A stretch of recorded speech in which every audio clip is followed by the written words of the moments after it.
Hi welcome to ITV. Writer Chennikrishna ఈ పేరుకి రెండు తెలుగు రాష్ట్రాల్లోనే కాదు ఎంటైర్ సౌత్లో కూడా పరిచయం అవసరం లేదు. సో ఈరోజు మనం చెన్నికృష్ణ గారి ఇంట్లో ఉన్నాము. సో చెన్నికృష్ణ గారి హౌస్ ఎలా ఉంది అండ్ హౌస్లో ఏ ఏ ప్రత్యేకతలు ఉన్నాయి ఇలాంటి అన్ని విషయాలు తెలుసుకున్నాం.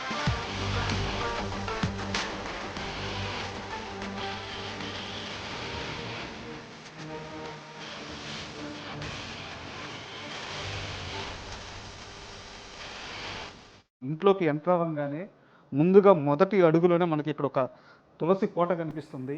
ఎంత ప్లెజెంట్ వాతావరణం కనిపిస్తుందంటే నిత్యం ఇక్కడ పూజలు జరుగుతున్నాయి. మంచిగా గ్రీనరీ మొక్కలు కానీ అంటే ఇటు నేచర్ని అటు దైవత్వాన్ని రెండింటిని కూడా ఆయన ఎంత ఆరాధిస్తారో రియల్గా మొదటి అడుగులోనే తెలిసిపోతుంది. సో మనం ఆలస్యం చేయకుండా ఒక్కసారి ఇంట్లోకి ఎంటర్ అయిపోదాము.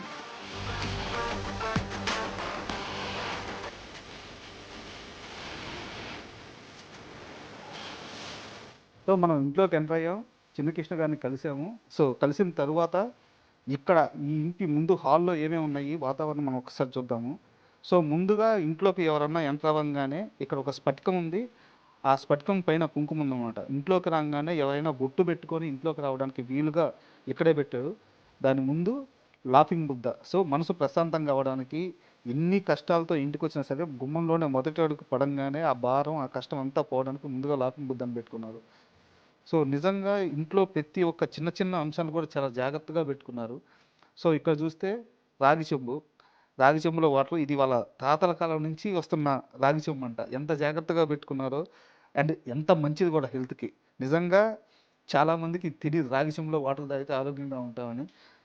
చాలా మంచి ఆలోచన ఉన్న వాళ్ళు, పెద్దవాళ్ళు ఇది రెగ్యులర్గా ఫాలో అవుతూ ఉంటారు. అండ్ ఇక్కడ చూసుకుంటే రాధాకృష్ణుడు ప్రేమకు ప్రతిరూపం. సో ఎంత నీట్గా కృష్ణుడికి ఇష్టమైన లెమలీకలతో అలంకారం చేసుకొని నిత్యం పూజలు చేస్తూ ఎంత బాగా పెట్టుకున్నారు. చూస్తుంటేనే ఒక రకమైన అనుభూతి చెందుతున్నాం మనం. అంత నీట్గా రాధాకృష్ణుడు పెట్టుకొని రోజు నిత్యం పూజిస్తున్నారు. అండ్ అటువైపు చూస్తే శ్రీకృష్ణుడి విగ్రహం అండ్ చాలా ప్రత్యేకంగా ఉంది. అంటే ఎక్కడా కూడా ఇట్లాంటి ఒక విగ్రహాన్ని నేను చూడలేదు.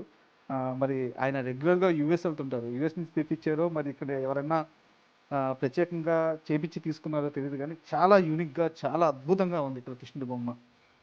సో అంటే మనం ఇందాకే చెప్పుకున్నాం కదా, ఇంట్లోకి ఎంటర్ అయినప్పటి నుంచి మొదటి అడుగు నుంచి తులసి కోట కానీ, అక్కడ స్ఫటికం మీద కుంక కానీ, లాఫింగ్ బుద్ధ కానీ, అటువైపు చూస్తే రాధాకృష్ణులు కానీ, ఇటు శ్రీకృష్ణులు కానీ, ఇదంతా కూడా ఏంటంటే ఒక ఇంట్లోకి వచ్చిన అనుభూతి కాకుండా ఒక దేవాలయంలోకి ఎంటర్ అయిన అనుభూతి కలుగుతుంది.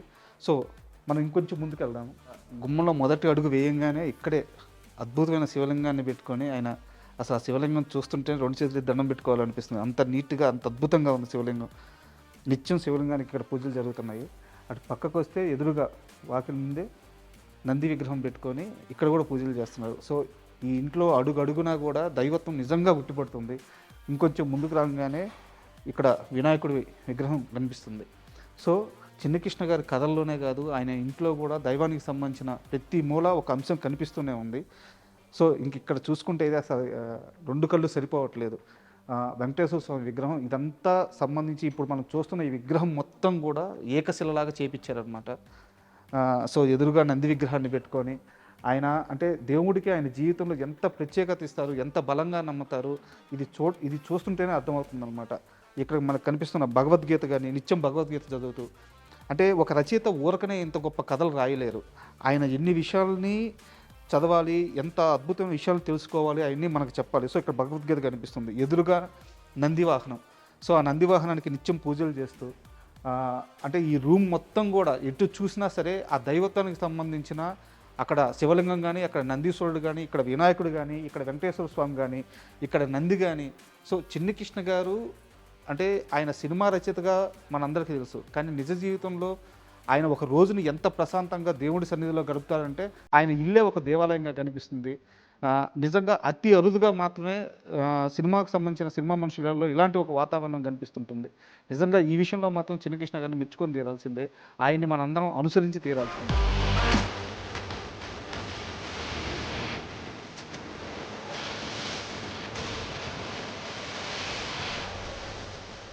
ఆయన ఆఫీస్ రూమ్లో టేబుల్ మీద చూసుకుంటే మనకి ఎంఎస్ సుబ్బలక్ష్మి గారి ఆయన నిత్యం నాకు తెలిసి ఈవిని కూడా ఒక దేవతా స్వరూపంలాగా పూజించేలాగా ఉన్నారు. ఎందుకంటే ఆయన ముందు ఎప్పుడు పెట్టుకొని ఉన్నారు. సో ఇంకిక్కడి నుంచి మనం చూస్తే ఇటువైపు వస్తే చిన్న కృష్ణ గారు రాసిన అన్ని సినిమాల పోస్టర్లు ఇక్కడ మనకు ఉన్నాయి. సో ప్రతి పోస్టర్ మీద మనకు కామన్గా కనిపించేది ఏంటంటే ఆల్ టైమ్ రికార్డు. ఇక్కడ నరసింహనాయుడు చూసుకున్నా, ఇక్కడ బద్రీనాథ్ చూసుకున్నా, Allu Arjun all time hit till 2012. So ఇక్కడ ఇందాక కూడా ఆల్ టైమ్ రికార్డు. అక్కడ నరసింహకి కానీ, ఇక్కడ గంగోత్రికి కానీ. సో అది కామన్గా ఉంది. సో అన్నీ తీసింది చాలా పెద్ద పెద్ద సినిమాలు. ఈ సినిమాలకు సంబంధించిన షీల్డ్స్ అటువైపు ఉన్నాయి. మనం అటు వెళ్ళి ఆ సినిమా షీల్డ్స్ చూద్దాము. సో ఇవి ఆ సినిమాలకు సంబంధించిన షీల్డ్స్. ముందుగా పడియప్ప, అంటే రజనీకాంత్ గారి కెరీర్లో పడియప్ప ఎంత పెద్ద హిట్టో ప్రత్యేకంగా చెప్పాల్సిన అవసరం లేదు. ఆ సినిమాకి చిన్నకృష్ణ గారి కాంట్రిబ్యూషన్ చాలా ఉంది. సో అక్కడి నుంచి కట్ చేస్తే నరసింహనాయుడు, నందమూరి అభిమానులు కానీ, బాలకృష్ణ అభిమానులు కానీ, తెలుగు సినిమా అభిమానులు కానీ ఎప్పటికీ మర్చిపోలేని సినిమా నరసింహనాయుడు. మాస్ కానీ, సెంటిమెంట్ కానీ అన్ని ఎమోషన్స్ మిక్స్ చేసి అద్భుతంగా మెల్ట్ చేసిన సినిమా నరసింహనాయుడు.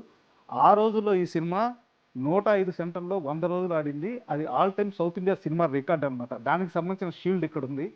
ఈ సినిమాకి సంబంధించి చిన్నకృష్ణ గారు కథా రచయితగా సూపర్ సక్సెస్ అయ్యారు. అండ్ దీని తరువాత ఇంద్ర, తెలుగు సినిమా ప్రేక్షకులు ఎప్పటికీ మర్చిపోలేని సినిమా, చిరంజీవి గారి కెరీర్లో అత్యద్భుతమైన సినిమా అనమాట. సో ఇక్కడ ఇంద్ర షీల్డ్ చూడొచ్చు. ఇంద్ర షీల్డ్ మీద ఆ సినిమాకి సంబంధించిన క్రూ, చిరంజీవి గారి పోస్టరు, అలాగే హీరోయిన్స్ పోస్టరు, నిర్మాత గారి పోస్టరు అన్నీ కూడా మనకి డైరెక్టర్ గారిది ఉన్నాయి. ఇక్కడ ఇది వి గోపాల్ గారికి సంబంధించిన సినిమా. సో అందుకని ఇది కూడా ఇక్కడ ఉందన్నమాట. అండ్ అక్కడి నుంచి కట్ చేస్తే గంగోత్రి. గంగోత్రి సినిమా ప్రత్యేకత ఏంటంటే దర్శకేంద్ర రాఘవేంద్రరావు గారి 100వ సినిమా ఇది. అలాగే ఇప్పటి pan India super star Allu Arjun గారు, సో ఐకాన్ స్టార్ మొదటి సినిమా ఇది. ఈ సినిమా మ్యూజికల్గా ఎంత పెద్ద హిట్టో, అండ్ 100 రోజులు ఆడిన సినిమా ఇది కూడా. అల్లు అర్జున్కి అంత గొప్ప లాంచింగ్ ఇచ్చిన రచయిత కూడా చిన్నకృష్ణ గారే. అందుకే ఆయన ఇంట్లో ఈ షీల్ని చాలా పదిలంగా పెట్టుకున్నారు. అండ్ ఇటువైపు వస్తే పవన్ కళ్యాణ్ గారితో ఒక మంచి ఫోటో ఉంది. మనం ఇంటర్వ్యూలో మాట్లాడుకుంది ఈ ఫోటో గురించే. చిన్నకృష్ణ గారి వైఫ్ చనిపోయి ఆయన చాలా మానసికంగా లోలో ఉన్నప్పుడు పవన్ కళ్యాణ్ గారు ఇంటికి పిలిపించుకొని ఒక రోజంతా తనతో స్పెండ్ చేసి ఆయనకి ధైర్యాన్ని చెప్పిన సందర్భంలో తీసుకున్న ఫోటో అది. ఇంటర్వ్యూలో కూడా ఆయన ఈ విషయాన్ని మనతో షేర్ చేసుకున్నారు. సో ఇక్కడ సంబంధించి ఆయన షీల్డ్, ఆయన శివుడిని అమితంగా ఇష్టపడతాడు, అమితంగా ప్రేమిస్తారు, పూజిస్తారు. సో ఇక్కడ శివుడి విగ్రహం కూడా పెట్టుకున్నారు. అయితే ఇక్కడ ఓవరాల్గా బాగా ఇంట్రెస్టింగ్గా అనిపిస్తుంది మాత్రం ఈ నరేంద్ర మోడీ గారి అమ్మగారి ఫోటో. ఇక్కడ నిత్యం పూజలు జరుగుతున్నాయని అర్థమవుతుంది.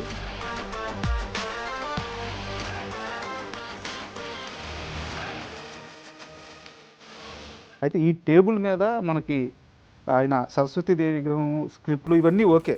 బట్ ఇక్కడ 2 ఫోటోలు ఉన్నాయి. వాళ్ళు ఎవరో, అంటే ఈయన చిన్నజీవి స్వామి గారు వారు తెలుసు, బట్ ఈయన ఎవరో ఇవన్నీ కూడా మనకి చిన్నకృష్ణ గారు చెప్తారు. సార్ ఈ ఫోటో కొంచెం ఇంట్రెస్టింగ్గా కనిపిస్తుంది. రాజా గారు, సార్ ఈయన సుజాత రంగరాజన్ గారు మా గురువు గారు.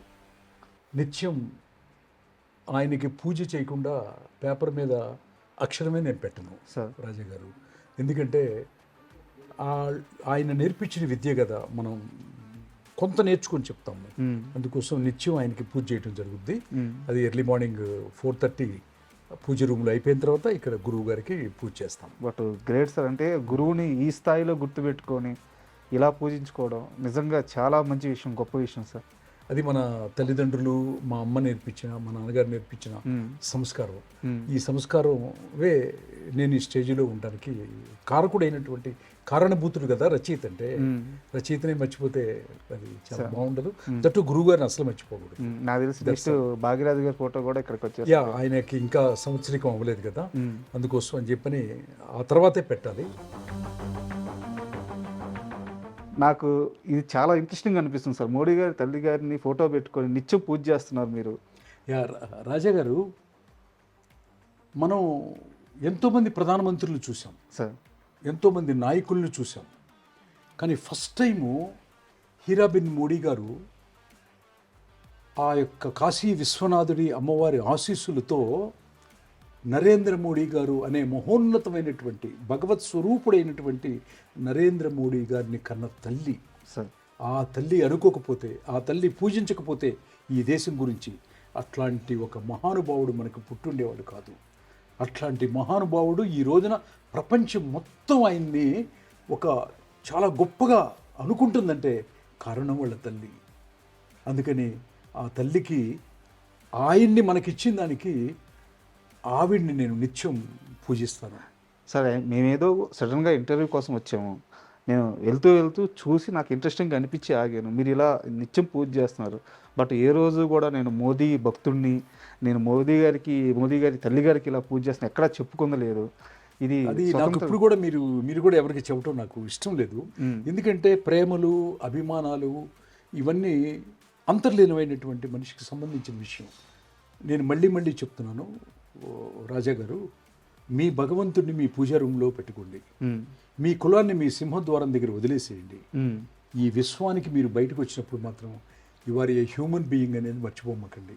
ప్రతి మనిషిలోనూ దైవాన్ని, ప్రతి మాటలోనూ ప్రతి చేతలోనూ మానవత్వాన్ని మాత్రమే చూపించండి అని కోరుకుంటూ, ఓకే, అంత పెద్ద మహానుభావుడిని కన్నటువంటి హీరాబెన్ మోడీ గారికి నమస్కరిస్తూ, ఓకే, ఐ డ్రీమ్స్ వారికి నా పర్సనల్ లైఫ్ ఇంతవరకు ఎవరికి చెప్పలేదు, లోపలికి వచ్చేసాడు. ఐ డ్రీమ్స్ ద్వారా మొట్టమొదటిసారి మోడీ గారు అమ్మగారిని టాపిక్ అడిగారు. ఓకే, అంత పెద్ద గొప్ప మహానుభావుడిని కన్నటువంటి ఆవిడ మళ్ళీ అట్లాంటి బిడ్డల్ని మళ్ళీ పుట్టి కనాలని మనస్ఫూర్తిగా కోరుకుంటూ, ఐ డ్రీమ్ వారికి నాకు ఈ అవకాశం ఇచ్చిన దానికి ఓకే అందరికీ థ్యాంక్స్ చెప్పుకుంటూ, ప్రత్యేకంగా నన్ను ఇంటర్వ్యూ చేసినటువంటి రాజా కూడా థ్యాంక్స్ చెప్పుకుంటున్నాను. Okay, thank you so much. Thanks.